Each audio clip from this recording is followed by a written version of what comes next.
Good afternoon, everybody. Wait a minute.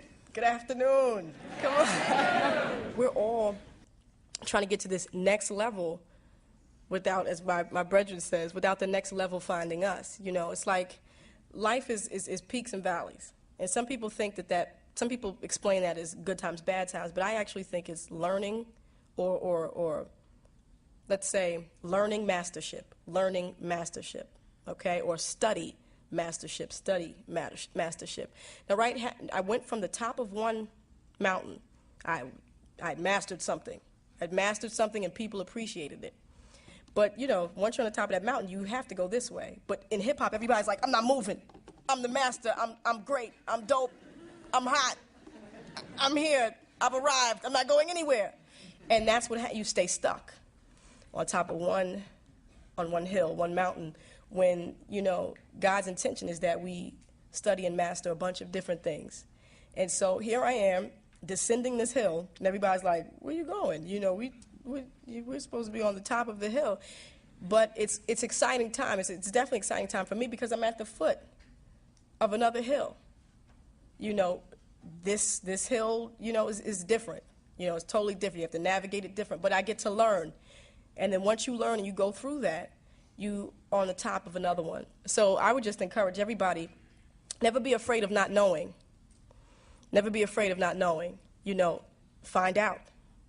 Because that's how you get, you know, to mastership. I'm telling you guys, please believe me, 5 years ago I was this. I was like, you know, what kind of resistance did y'all meet in the industry with popular culture when the time was perhaps per se? I was so that. Oh, God. And now, let me tell you, where I am now, I accept and I understand that I don't know anything. First of all, you know, so whenever you stand for something and you stand for goodness and truth, you will always get resistance. That's period. Whether you're in the pharmaceutical industry, the record industry, or whatever. Whenever you stand for truth and for the service, you know, the service of others, in order to promote something higher, I mean, I feel now, at the ripe old age of 25, that the only thing that I could do is serve others.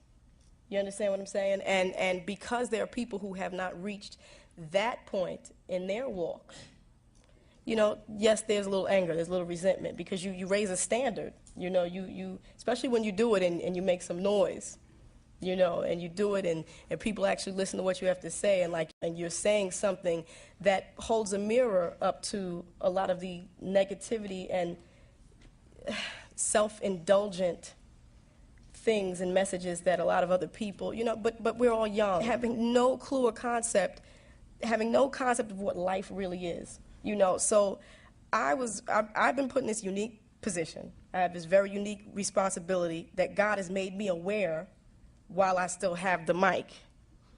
And, you know, we have to be determined, and you have to know that for me now, I'm learning that it's more important to be righteous than to be right. I've tried to be right. You know, this is right. This is an injustice. This is a travesty. I'm right. But I've been very unrighteous and still right.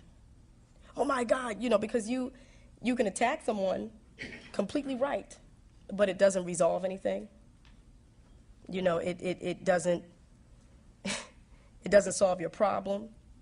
So I understand now that the battlefield and that the war is so much greater than what we see before us. You know, I live in this physical body. This is like my address, like 22 Eder Terrace. I just gave everybody my address, but that's my address. Fight me, no.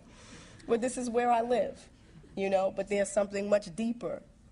Who I am, you know, has nothing to do with, you know, the hair and the shoes and stuff, even though I like shoes.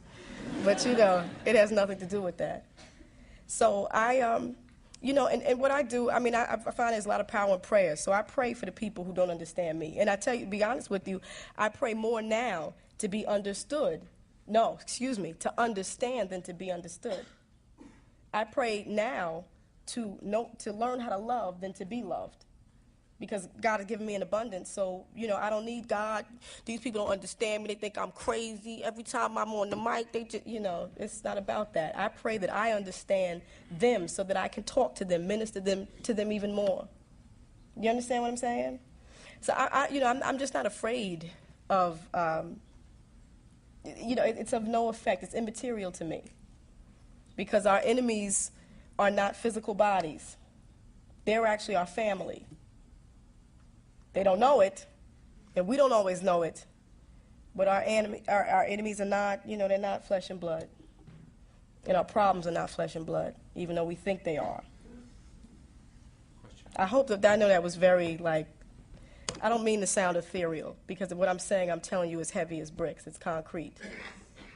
It's very concrete. Sometimes it can sound like doo-doo-doo, but it's not that. It's like, who saw the movie The Matrix? Okay. Good. Then we can start from a point of reference. Matrix was a banging movie to me, and the reason why I appreciated it so much was because, do you remember at the end when Neo realized his potential? He started to see the binary code. You remember that? The whole world. Well, that's where I'm trying to be spiritually. I'm trying to see the Word of God in the whole world. So every time that agent throws a punch, I'm like, I see you. Oh, okay. I'm just catching his punches. So I'm not afraid. I'm not afraid because I'm starting to see that. Things are just, situations materialize themselves, and, oh, he's an agent. But here's the trick. Here's the trick. Here's the trick, is that you have to remember that sometimes you can be an agent. You can be an agent to yourself. You can be an agent against someone else and not even realize that you're being used, That's the Matrix. Let me tell you another thing about the Matrix. Going back to the Matrix, is that I was always confused about it. I always thought that, the Matrix was battling the enemy out there, picking them out. I'm going to find those enemies. I'm going to get that enemy, until I realized that until you conquer the enemy in yourself, you can't deal with anyone. A friend of mine put it this way. My mother used to make me sandwiches, and not physical sandwiches, but spiritual sandwiches, okay? She would give me bread, and the bread was encouragement and love. And then the meat was the correction, okay? And then there was another piece of bread, which was the encouragement and the love. So that worked. You see, that worked. Love is an incredible thing, and we don't know love like we should. We always talk about, I have unconditional love. Unconditional love is, we don't even know it, because if a person stops stimulating us, we stop loving them. You're not interesting to talk to anymore. Goodbye. But that real love that sometimes is difficult to have, that's that love. Let's not be mediocre in our greatness. You know what I mean? Think big. Think big. And think in doses, think in experiences, and don't be afraid of experiences that teach you. Okay? Thank you, everyone.